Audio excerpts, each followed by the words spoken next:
Hello viewers, আসসালামু আলাইকুম।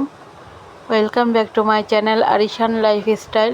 তো এই তো আমি দুপুরবেলা রাতের জন্য রান্না করতে চলে এসেছি। তো আজকে আমি রান্না করব বেগুন দিয়ে ইলিশ মাছ আর ডিম ভুনা করব। তো এই তো ডিমটা আমি প্রথমে সেদ্ধ করে নিচ্ছি, আর তরকারিগুলো আমি সুন্দর করে কেটে কেটে নিয়েছি। আর মাছগুলোতেও আমি মরিচ, হলুদ আর লবণ দিয়ে রেখে দিয়েছি। তো একটা ভুল হয়ে গেছে, আমি মাছে হলুদ দিতে গিয়ে পেঁয়াজের ভিতর হলুদ ঢেলে দিয়েছিলাম। তো আজকে মনে হয় আমাকে রোজা ধরে ফেলেছে। তো এই তো আমি রান্না বান্নাটাও বসিয়ে দিয়েছি। তো ওখানে ছিল কয়েক জাতের ডিম একসাথে আমি সেদ্ধ করে নিয়েছি। ডিম ওখানে ছিল হাঁসের ডিম, আর কোয়েল পাখির ডিম, আর মুরগির ডিম। তো এক একজন এক একটা খাবে, সেজন্য সব একসাথে ভুনা করে সেদ্ধ করে নিয়েছি, তারপর একসাথেই ভুনা করে নেব। আর এদিকে আমি বেগুনগুলো হালকা ভেজে নিয়ে তারপর এতে মশলাগুলো দিয়ে, মানে লবণ, হলুদ, মরিচ আর ধনিয়ার গুঁড়া দিয়ে তরকারিটা আরও কিছুক্ষণ ভেজে নিয়ে এখন কষানোর জন্য পানি দিয়ে দিয়েছি। তো কষানোর এই পর্যায়েই আমি ইলিশ মাছগুলো অ্যাড করে দিয়েছি সুন্দর একটা স্মেলের জন্য। তো এই তো আমার বেগুন তরকারিটা প্রায় কষিয়ে নেওয়া শেষ। তো তেলটা ভেসে উঠলে আমি ঝোলের পানি দিয়ে দেব। আর এদিকে আমি ডিমগুলো পিস পিস করে কেটে নিয়েছি, আর এখন কড়াইতে ভেজে নিচ্ছি সুন্দর করে। তো এই তো বেগুন তরকারিটা আমার কষিয়ে নেওয়া শেষ। এখন আমি ঝোলের পানি দিয়ে দিয়েছি। তো এই তো ঝোলের পানি দেওয়া শেষ। তো কিছুক্ষণ পরে তরকারিটা প্রায় হয়ে এসেছে। তো আমি ধনিয়া পাতা দিয়েছি। তো এখন নেড়ে চেড়ে দিয়েছি ধনিয়া পাতা দিয়ে। তো একটু পরে হয়ে গেলে নামিয়ে নেব। তো এই চুলাতে আমি ডিমটাও ভুনা করে নিচ্ছি। এই জন্য প্রথমে আমি পেঁয়াজগুলো কড়াইতে একটু ভেজে নিয়েছি।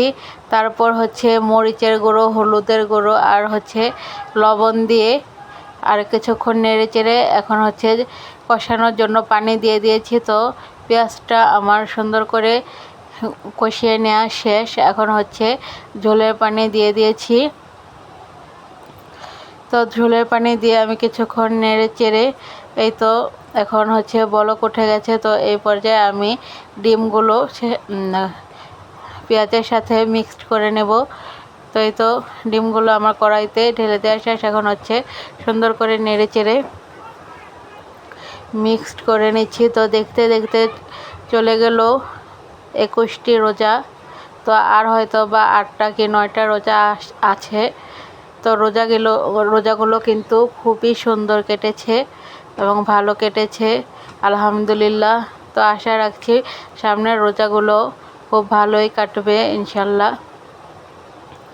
তো এই তো আমি ভাতও বসিয়ে দিয়েছি। আর এখানে গতকালকে আমার নানুর বাসা থেকে মামি খাবার পাঠিয়েছিল, গরুর মাংস, মুরগির মাংস আর মাছের ডাল আর ভাত। তো সেখান থেকে কিছু রয়ে গিয়েছে। তো এই তো এখন সেগুলো আমি গরম করে নিচ্ছি। তো এখানে গরুর মাংস কিছু আছে, তো সেটা গরম করে নিচ্ছি। আর মুরগির মাংস আরও ছিল, খাওয়া হয়ে গেছে। তো এই তো আজকে রান্না করলাম আমি ভাত, ইলিশ মাছ দিয়ে বেগুন তরকারি, আর ডিমগুলো হাঁসের ডিম, মুরগির ডিম আর কোয়েল পাখির ডিম একসাথে মিক্সড করে আমি